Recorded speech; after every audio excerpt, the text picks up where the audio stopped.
Nessa aula eu vou falar sobre algumas curiosidades e dúvidas dos alunos ao longo desses vários cursos de cristais que eu e Lúcia fizemos. A primeira é como o cristal se forma. Ele pode se formar de várias maneiras na natureza. Ele pode se formar através de cristalização por temperaturas altas. Um exemplo disso é o sal. O sal, ele é um cristal, ele tem uma estrutura cristalina. O sal, normalmente, ele está misturado na água do mar. Quando ele sofre um processo de evaporação da água através do sol, que é o que acontece nas salinas, ele vai cristalizando e o que sobra é o cristal. A flor do sal é o nome que se dá aos primeiros cristais de sal que se formam e permanecem na superfície das salinas. É a fonte natural de ferro, zinco, magnésio, iodo, flúor, cálcio, potássio, por aí vai, porque ele não sofre processo de refinação. Outro tipo de formação de cristais, que é o caso das selenitas. Essa foto mostra essas selenitas descobertas na caverna de Naica, no México. Se não me engano, foi no ano 2000 que eles descobriram essa caverna a 300 metros de profundidade da Terra.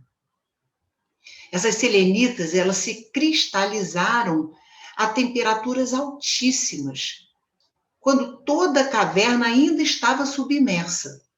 Os estudiosos descobriram que seria necessário uns 990 mil anos para que um cristal chegasse a 1 metro de diâmetro. Nas grutas de calcário também existem formações de calcitas, através da estalactite, estalagmite, são os anéis de calcitas que se formam nessas grutas de calcário. Essa é uma das formações dos cristais. Também existem formações de cristais através dos magmas e dos gases vulcânicos. O magma ele pode ficar na superfície da Terra, através dos vulcões, né, da erupção, mas eles também se formam no interior da Terra. Quando eles estão no interior da Terra, eles sofrem uma enorme pressão.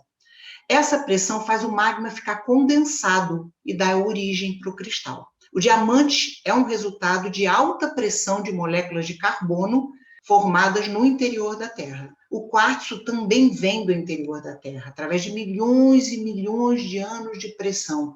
Eles vão se cristalizando.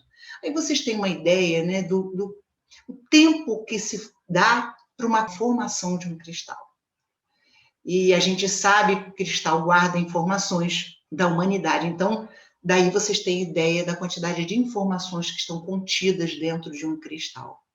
Existem também as formações através de gases expelidos pelos vulcões dentro da Terra, que eles também exercem uma pressão muito grande que condensam e formam os cristais, que é o caso da pirita, que é o caso do enxofre. Também existe uma formação que a gente chama de recristalização. É quando um cristal se funde com o outro. É o caso, por exemplo, da azurita com a malaquita. Através de grandes alterações de temperatura do ambiente, um cristal se recristaliza, se transformando em outro cristal, em outro mineral. E falando assim, muito por alto, né? Essas são algumas maneiras que os cristais se formam. Outra dúvida que a gente teve de alunos é o que é um sistema cristalino?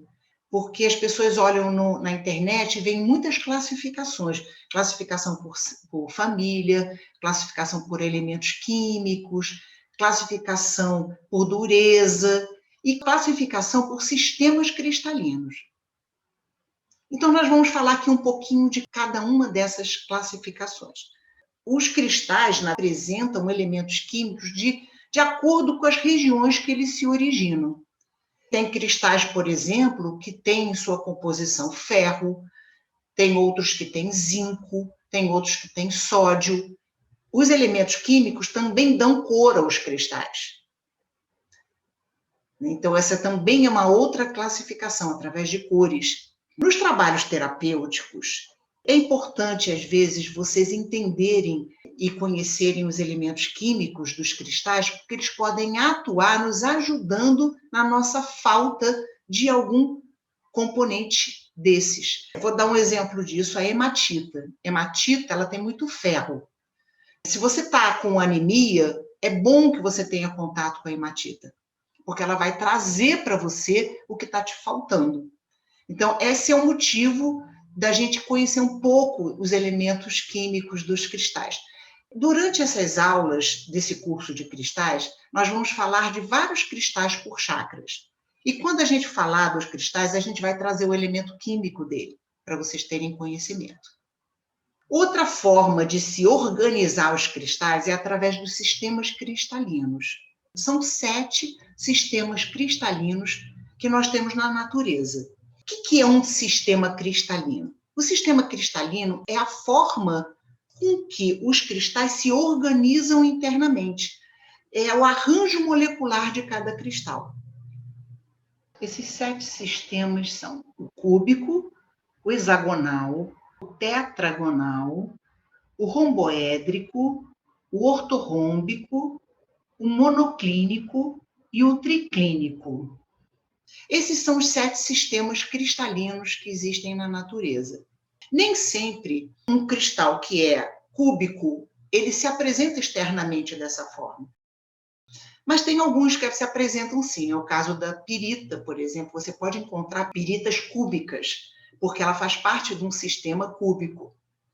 Outros cristais são a fluorita e também a calcita ótica. Essas duas permanecem com as formas que têm internamente no seu sistema cristalino. Eu e Lúcia fazemos uma terapia chamada terapia para terapeutas, que a gente utiliza os cristais baseados nos sistemas cristalinos. Mas isso vocês vão aprender depois. Para esse curso, não há necessidade de vocês conhecerem profundamente os sistemas cristalinos dos cristais. A ciência que estuda as formas geométricas, como se organizam os cristais, é a cristalografia. Tem muitos livros disso na internet, vocês também vão encontrar. Um cristal sintético, por exemplo, ele é cristalizado no laboratório. Ele não foi cristalizado há milhares de anos pela consciência da natureza. Por isso que a gente não utiliza os cristais sintéticos para as nossas terapias. Agora a gente vai falar um pouquinho sobre a dureza dos cristais, que é também uma classificação. Essa classificação, então, a gente não utiliza em nada em terapias de cristais. Ela mede a resistência ao risco que um cristal tem em relação a outro cristal, ou a outro material também. Então, aqui a gente está mostrando, né, a sequência das durezas dos cristais. Isso a gente não vai utilizar para terapia, é uma curiosidade mesmo, mas essa classificação ela é muito utilizada para a tecnologia mesmo. Vocês também vão verificar, em algumas vezes, quando vocês entrarem, por exemplo, numa loja de cristais, e vocês vão ver nomes diferentes daqueles que vocês conheciam.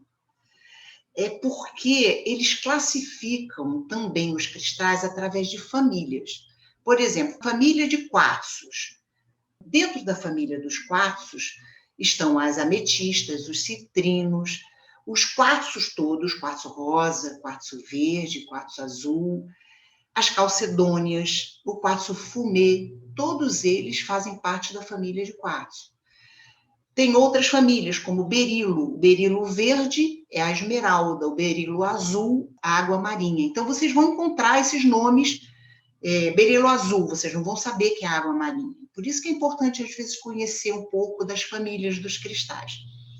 Existe a mica, a família da mica. Existe a família da turmalina, que contém várias turmalinas. Turmalina rosa, que se chama rubelita, turmalina verde, que se chama verdelita. Então, são curiosidades aqui, para quando vocês encontrarem esses nomes diferentes, vocês saberem que faz parte da família daquele cristal.